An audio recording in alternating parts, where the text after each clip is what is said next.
का बहुत बहुत स्वागत, अभिनंदन। प्रदेश कांग्रेस कमेटी के कार्यालय में आज चूंकि संडे था, हम आपको डिस्टर्ब नहीं करना चाहते थे, लेकिन चूंकि आज ही का दिन महत्वपूर्ण था और आज ही के दिन ये बात हमें आप सबके साथ में साझा करनी थी, इसलिए आपको तकलीफ दी है। 12 अक्टूबर 2005 को केंद्र में यूपीए सरकार ने आरटीआई कानून बना करके सूचना का अधिकार सबको दिया और उस 10 साल के कार्यकाल में चाहे वो मनरेगा 2005 में लाने का काम किया, चाहे वन अधिकार अधिनियम 2006 में लाने का काम किया, चाहे 2009 में शिक्षा का अधिकार लेकर के आए, 2013 में भूमि अधिग्रहण कानून और 2013 में खाद्य सुरक्षा गारंटी अधिनियम। ये ऐसे कानून थे जिनसे आम नागरिक को आरटीआई के माध्यम से सूचना का अधिकार मिला। मंशा बहुत साफ और स्पष्ट थी कि भ्रष्टाचार समाप्त हो, लोगों की जो चाहे वो छात्रवृत्ति हो, चाहे बजट की बात हो, सब चीजों में पारदर्शिता रहे और लोगों की बुनियादी आवश्यकताएं की पूर्ति बराबर हो।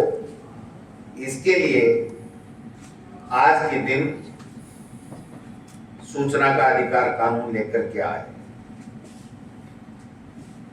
सार्वजनिक प्राधिकरणों के पास मौजूदा जो जानकारी है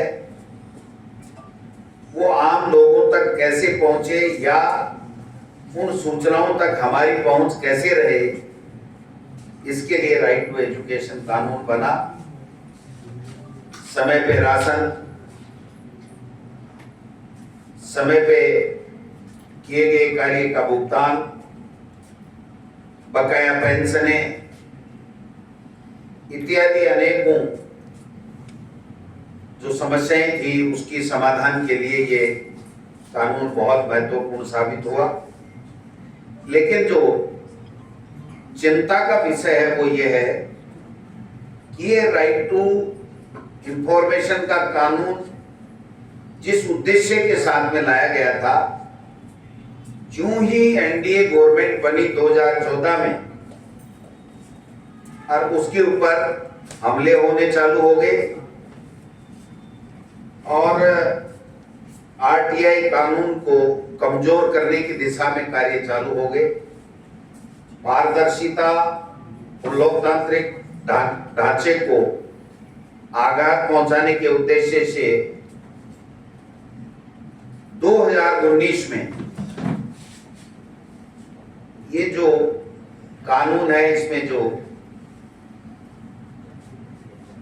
आयुक्तालय बना हुआ है उसका 5 साल का कार्यकाल था।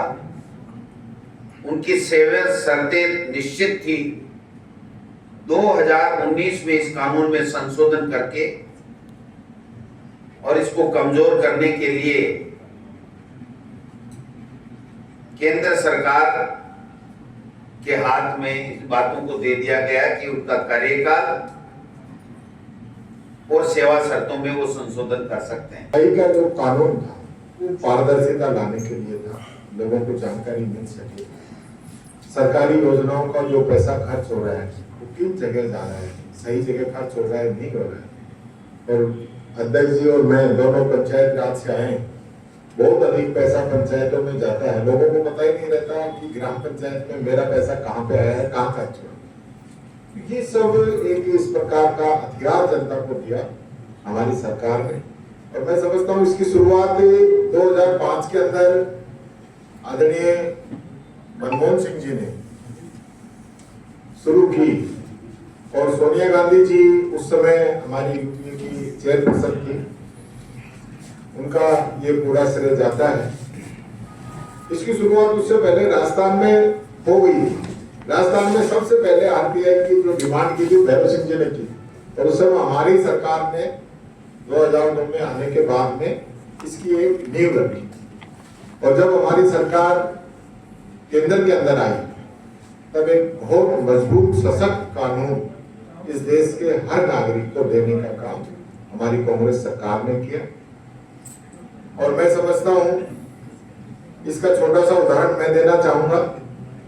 अभी विधानसभा के अंदर कैमरे लगे, हमने जानकारी मांगी, इन लोगों ने जानकारी नहीं दी, लेकिन हमने आरटीआई लगाई, उसको भी लोगों ने रोकने का काम किया।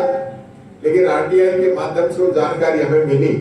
बहुत ही जल्दी आप सब लोगों को बुला के वो जानकारी मैं साझा करूंगा। लेकिन वो जानकारी ऐसी है, अगर आरटीआई नहीं होती हमें वो जानकारी नहीं मिलती किस प्रकार के जो घोटाले ये लोग कर रहे हैं, और हमारे जो आरोप हैं उनके अंदर जो सच्चाई है वो बिना आरटीआई के उजागर नहीं हो पाती। तो ये एक हथियार जब आप ये समझ सकते हो हम जैसे लोगों को मिला है, तो आम पब्लिक के लिए कितना मजबूत हथियार है। इसको कमजोर करने की साजिश केंद्र सरकार कर रही है। सबसे पहला तो पीएम केयर फंड है, अध्यक्ष जी ने जैसे बताया कि पीएम केयर फंड में कहां से पैसा आएगा, कहां जाएगा, ये नहीं बताया जाएगा। क्यों भाई, जनता का पैसा है, देश का पैसा है, पता लगना चाहिए। फिर आप अलग अलग पर्सनल डेटा का नाम लेकर आप अलग अलग रूप से इसको कमजोर करना चाहते हैं आरटीआई को, ताकि लोगों तक जानकारी नहीं जाए। तो आपकी मंशा क्या है? आप तो बहुत पारदर्शिता की बात करते हैं ना, भ्रष्टाचार खत्म करेंगे। तो भ्रष्टाचार कैसे खत्म करोगे? वो आप आरटीआई लगाने में ही आपको दिक्कत है। हमारी सरकार ने तो प्रावधान किया कि बीपीएल व्यक्ति भी आरटीआई लगा सकता है, उससे पैसे भी नहीं लिए जाएंगे, ये प्रावधान इसके अंदर है। लेकिन धीरे धीरे मोदी सरकार जो है, केंद्र सरकार जो है, इसको कमजोर करना चाहती है। वो कमजोर नहीं होना चाहिए। अगर हम स्वस्थ लोकतंत्र देना चाहते हैं तो जनता को और अधिकार हमको देने चाहिए। और आरटीआई का जो अधिकार है, मैं समझता हूँ बड़े बड़े घोटाले इन अधिकारों की वजह से खुले हैं। बड़ी बड़ी काम जो है इस आरटीआई की वजह से सही भी हुए हैं कि लोग आरटीआई लगा के हमारा पता लग जाएगा कि हमने क्या किया।